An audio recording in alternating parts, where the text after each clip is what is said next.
of mention neuroscience in all of that, because I was studying some of that as well. And it's like very important to know that our brain is very, very flexible and neuroplastic. So you can learn a lot of new things in a relatively short period of time. And they also say, like, brain is basically a computer program, and so whatever you put in your brain, this is what you get. So that's important, because a lot of people are identified with their kind of thought patterns. That's why I'm working with people's thoughts, and CBT, sorry, comes into play in that sense, because a lot of people, even without knowing, they cherish those very, very negative and sabotaging thoughts their whole life. Like, even like subconsciously, they're used to thinking the same thoughts over and over again, and they're then, how they say, like, if you're thinking the same thoughts over and over, how could you have a different life?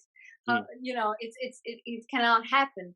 So in order to change that, first thing is to kind of become aware of those thoughts, like, to catch yourself when you're thinking something negative, and then say, oh, why am I thinking this? To kind of detach from what you're thinking, because majority of people are, sadly, they're still kind of identified with their thoughts and with their beliefs, and but these are all, like I said, these are all very kind of possible to change. And they say that in order to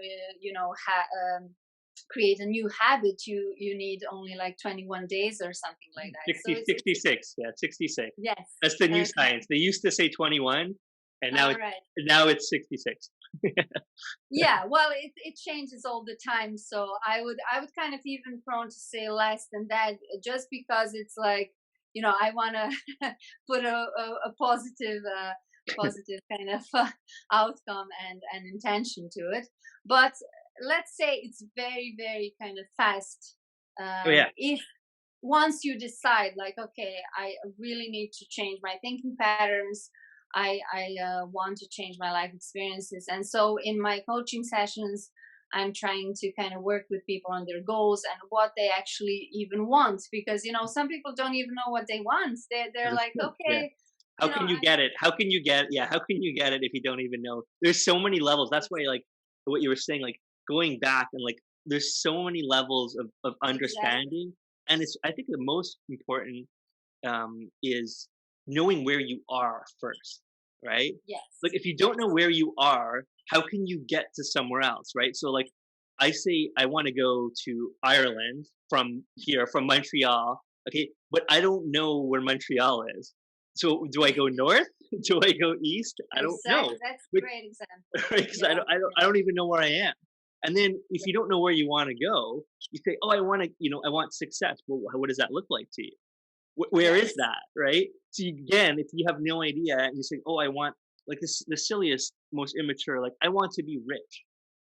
Okay, why? Yeah, You know, and then what are you doing towards that? Like, what steps are you taking towards that? And it's yes. like blank face, like nothing.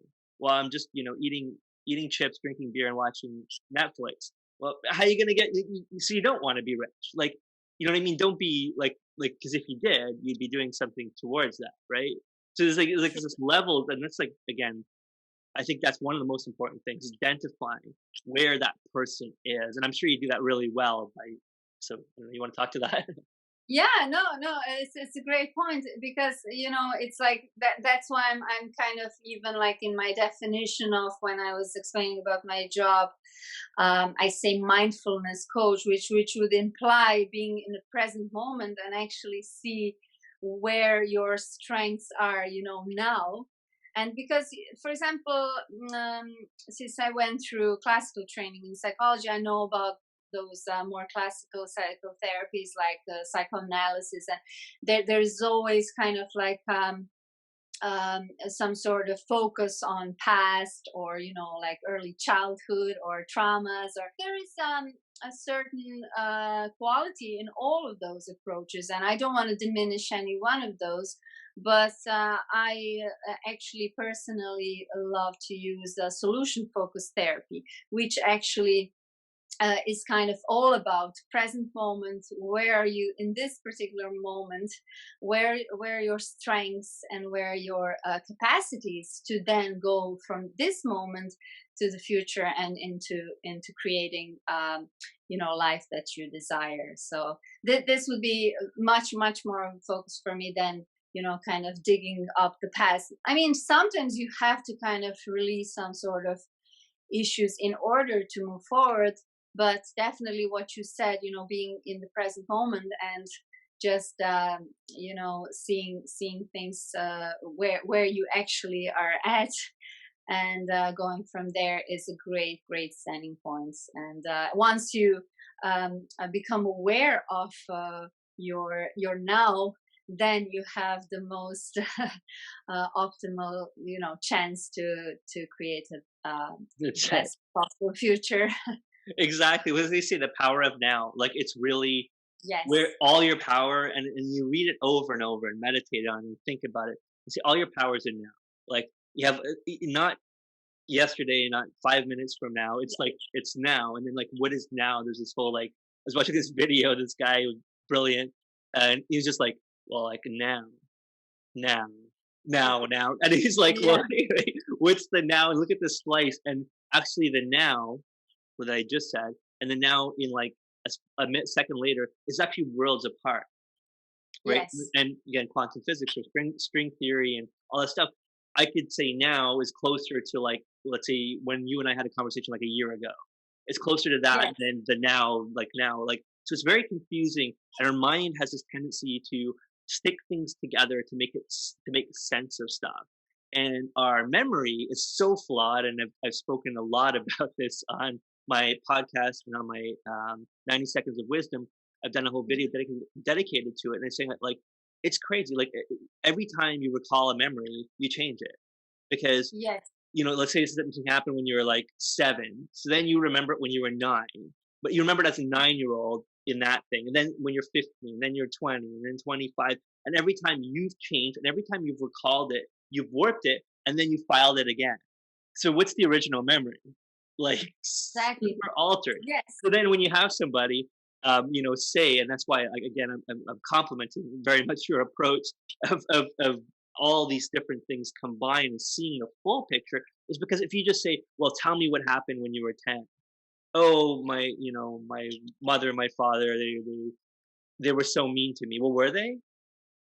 Or that's how like from a 10-year-old mind, it could be like, well, they just told you you couldn't, have candy before dinner because they didn't want you to spoil your dinner. And you were just like, oh my God, they're so mean.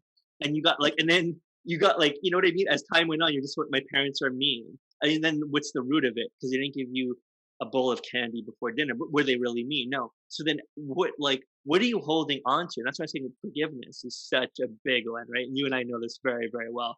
Forgive Yes. Yes. yourself, forgive others. You're holding on to um, a memory that most likely at least 40% of it is not true, right? At all. And there's so many studies on that. Like, and you're holding a grudge for something that probably, and even if it was accurate, who cares? Because it's not now, right? And it's not Exactly. the future. It's something else. Yeah, what they say, like it's not about you're not remembering your past, but your memories of your past. So it's like it's like almost like copy of the thing and not the thing itself. Mhm. And that's why it's so important to actually for like spiritual people and people who had this firsthand spiritual experience of being connected with everyone and everything, and like time being an illusion, and like I don't want to go too deep into this, but they probably might be able to release that kind of patterns of the past and those traumas more easily because they kind of experientially saw it for what it was, and that that's an illusion, and that's all in your mind, and you're creating all these memories, and you have these false memories as well, a lot of false memories, and you're maybe holding on to this false identity. Even like some people live in fear, live in anxiety for a long time, and then they are so identified with it, and then they go to someone who actually confirms it to them, and then they're kind of caught in their own web of their own identity that they feel like they should kind of continue with, just because they believe like a person is a state and not actually a process. That's why I'm always saying like person is just a set of neurons that are kind of, and I mean in terms of 3D realm, that I'm now saying like it's always possible to reconnect those neurons, to evolve as another, like to take on another type of learning and identity, and not be identified with those negative thoughts. And so it's like a very complex, as you said, like person is not just the body, it's not just the thoughts, not just the emotions, but all of that combined. Yes, but that's deep. Like I think of that. I try to tell people that to really, if you really want to know, like, and you want the, like, let's say the fast track to understanding anything is and everything is to understand this. Are you're not your thoughts, because you could think different thoughts, right? You're not your emotions. You're not your past. You're not your body. So what are you, right? Because so like you can change so much, so then you start thinking, and then my conclusion, and maybe I'll be able to say it better or differently one day, is we're all that light, it's that infinite light beings, right? Inhabiting this body, and that same piece of life that's in me is in you, is in a plant, is in right, the bunny rabbit, whatever, right? And then once that ceases to be, then you are no longer alive, and that's what it is, right? It's just like, so if you can really contemplate and understand that everything, as you said, everything can change. You could be, and I've seen, and we've all heard in stories, is you could be the most poor person in the world, and within 3 years be the richest person in the world. Exactly. Yeah. Right? You could be the most miserable person and it's all about what you believe, where you put your limits, what your habitual thoughts are, and then getting rid of those blocks. And what are those blocks? Like, and how do you get rid of those? Gratitude, forgiveness are huge ones, right? To get rid of it, that are just like anchors holding you down, limitations, holding you down. And then self-love, like loving yourself enough to allow yourself. And then what is, I'll go too deep again, but what is self, right? So like, exactly, so if you, and where are you standing? Where's your perception? So are you looking at it as, Tanja looking out, Tanja looking in, or are you looking at it as like the infinite light being source looking down and saying, well, that's Tanja, but it's also Andrew, and it's also, and that's where that we're all connected. And then saying, you know what, from that point of view, why doesn't Tanja deserve everything? Right? Yeah. Why not? Exactly. I agree. on different levels, yeah.